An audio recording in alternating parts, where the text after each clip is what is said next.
want to have fans here.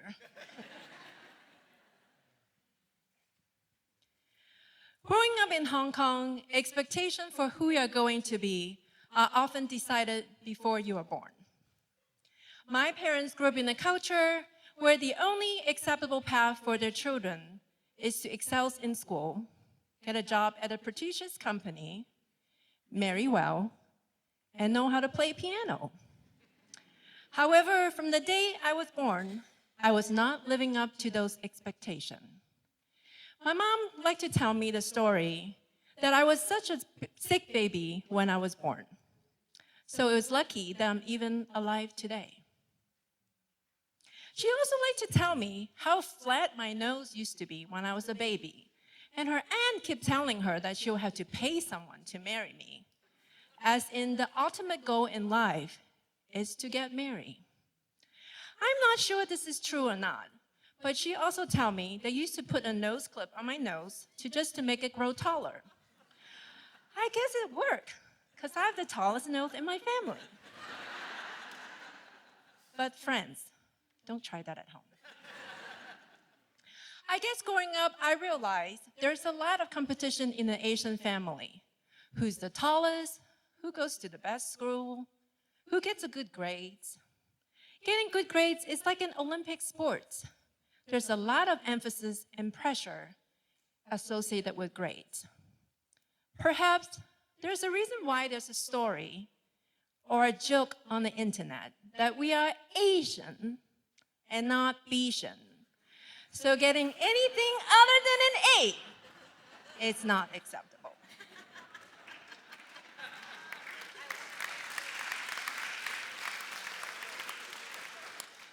I was never a smart student. School was not easy for me for some reason. I repeated second grade, because my grade wasn't good enough to move on to third grade. I remember my report card was all red, and my parents were very disappointed. Let me explain to you. My kids have it easy growing up in America.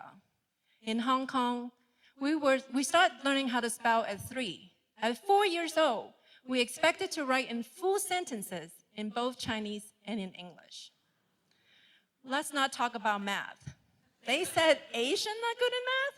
Not this Asian here. The only math that I'm good at is called a discount math. You know, like when you go shopping, you saw a top on sale for 20%. I can tell you in a heartbeat how much it costs after it discounted. My friend, that is called a discount math. School system in Hong Kong involved a lot of testing. Elementary school was not easy for me, because I didn't do so well with the placement test at the 6th grade level, so I didn't get to go to a better school. Everyone wear uniforms, so you can tell what school you go to just by looking at what you have on. My mom was disappointed and didn't want to let my neighbors or my relatives know, so every morning I would have to hide on my way to school. So each morning I would have to go on a different floor to get on a different elevator so that I don't run into my neighbor, because if I do, they will know the truth. I did that for about a year until I moved to a better school and no longer felt ashamed of being seen by my neighbors. I struggled through high school, and the truth is I wouldn't have gone into college if I hadn't moved to the state. And I don't know what life would have been if I stayed in Hong Kong. So in a way, I do have to give credit to my parents for investing in our future and moving here to the States. I never truly thought about what I want to be when I grew up. Perhaps it is because I always told what my future would look like. When I was picking a major for college, I actually wanted to major in nutrition, but my mom didn't really like the idea. She said, "What are you going to do with that major? You're going to teach people how to cook?" So I changed my major to business administration.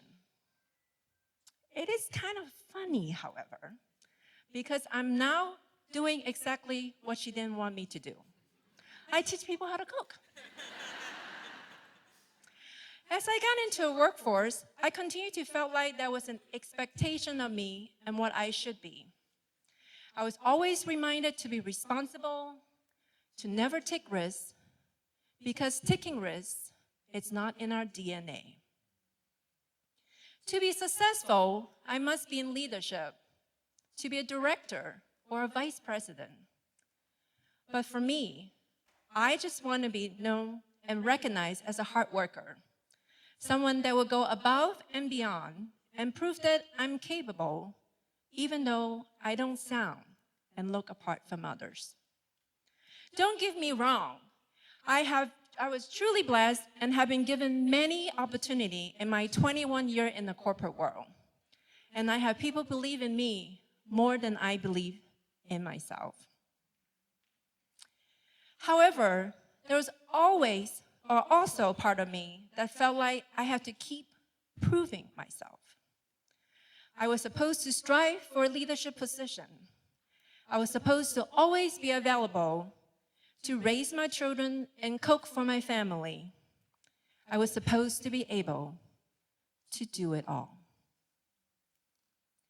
And then I reached a point where I asked myself, how long do I have to do this?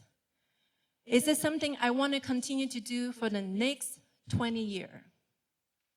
And the answer was, heck no. Something within me wanted more. I wanted to prove myself that I could do anything that I set my mind to. I wanted to experience the reward that comes with taking a greater risk.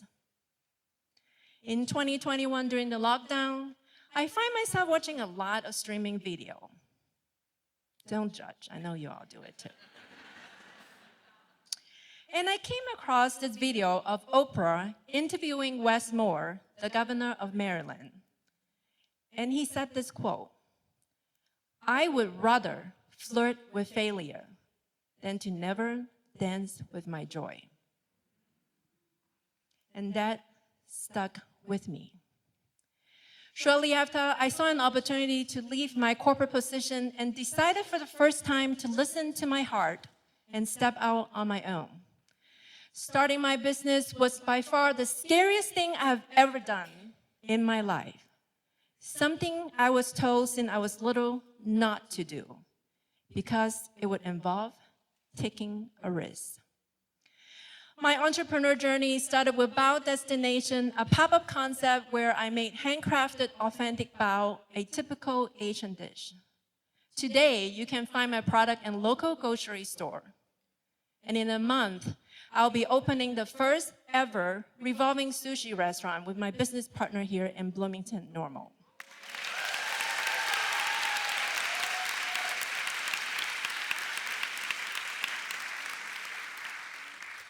It's scary. It's exciting. But as I enter into my 50 era, I feel like I have something to be proud of besides my children. I finally made it.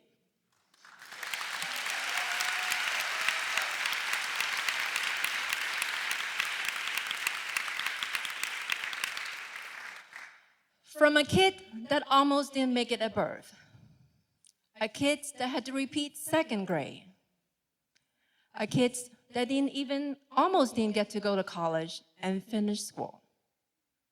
I don't think I achieved my ultimate success, but at least I feel like for once in my life, I'm taking charge of my life and my destiny.